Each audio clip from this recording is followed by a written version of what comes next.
Leo Kelly joins me now. Leo, I was looking at your points here. You say the tone has been bearish, 18, 24 months, but you're becoming more constructive, which makes me feel better. Explain.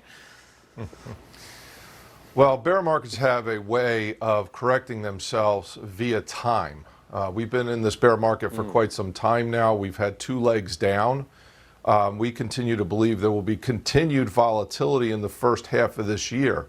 But if you're an investor, you should be thinking about periods far beyond 6 months, 2 to 3 years.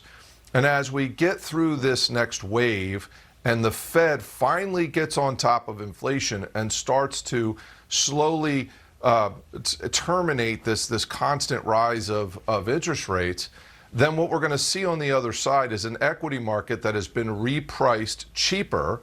We're going to see a bond market who's going to have a slower crawl down, and that's important. I think we're in a secular bear market in bonds, and we're going to see opportunities kick back up as the economy starts to be restored. So the Fed's been behind inflation. We've had significant policy error from government. It's created the mess we're in, but alas, I think on the second half of this year, we start to pull away. And when we pull away, is there a recession before then? The president says he sees no recession in 2023, 24, although he would say that, right? But what's your gut instinct? Well, I do think we'll be in a recession. I think we've been in a recession.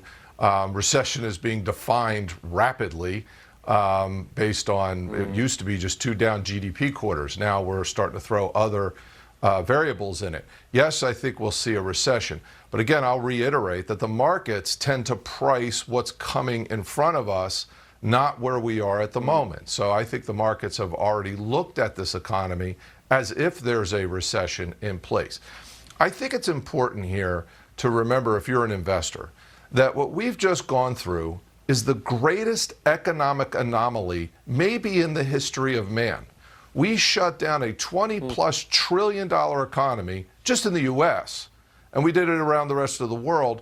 And then we had the arrogance to think we could just throw a couple $1 trillion of money in the system and everything would turn right back on. So I think we've got a period in front of us where people have to realize that history is not going to give us a clear guide forward. You have to be active, smart, and I do think there are places to put money. Very well said. Leo Kelly, thank you so much. Terrific insight. We do appreciate it. Thank you. Lauren.